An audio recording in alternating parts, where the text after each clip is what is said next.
Mbaniriza abalungi abansuza omwoyo ku mpagi ng'omutwalo.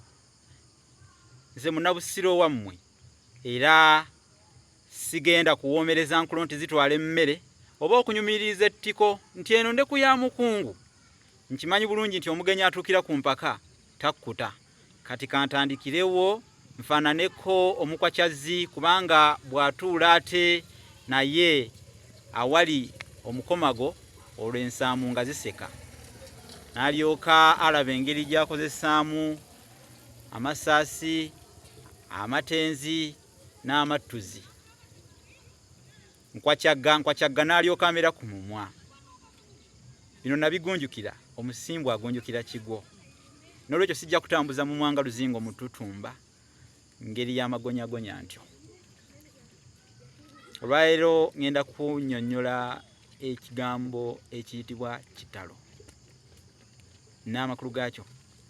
Kitalo kigambo ekikozesebwa okusaasira naddala mu biseera eby'okufiirwa kikozesebwa nnyo kubanga ekisooka okukozesebwa ng'ekiramuso nga wakatuuka awali abakungubaga kye kigambo ekyo kitalo.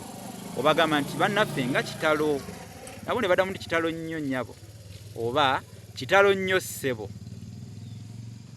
Kiraga obusaasizi n'ekisa eri abantu abo n'okulumirirwa, empathy, sympathy n'ebiringa ebyo. Naye ensibuko yaakyo bwe tudde emabega kyavaawa kigambibwa nti waliwo omuntu eyasookera ddala okufa gwe baatunuulira nga enfa ye omuntu oyo yasooka n'avunda olw'obutafiibwako n'awunyirira abantu. Naye omuntu oyo baamuyitanga kitalo ly'erinnya lye lye yali ayitibwa. Kale abantu bwe baagendanga beetegereza olumbe nga bwe lugenda lutta abantu nga okuziika tekunnaba na kuvumbulwa nnyo okw'omulembe nga bwe mumanyi nti emirembe gijja gikyuka, abantu baatandikanga okugeraageranya kw'abo abantu abafudde nga bagamba nti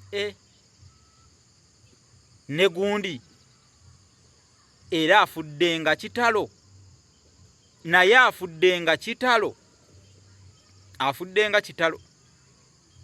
Kubanga enfa bitono nnyo ebyawukana mu kufa.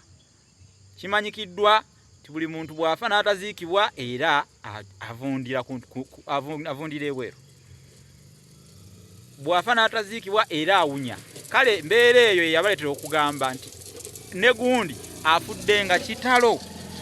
Ekigambo ekyo baatandika okukikozesa ekigenda nga kiraka ne kikwata bukwasi na kindi busanafu mu biseguusi by'emmeeme z'abantu kati kikozesebwa okusaasira naye nga kyava eyo gye kyasibuka ti ne gundi afudde nga kitalo. Ekyo tugamba nti nga kitalo kati kagambo kafuuka kagambo ak'obusaasizi naye nga eyo y'ensibuko yaako eyo gye kaava.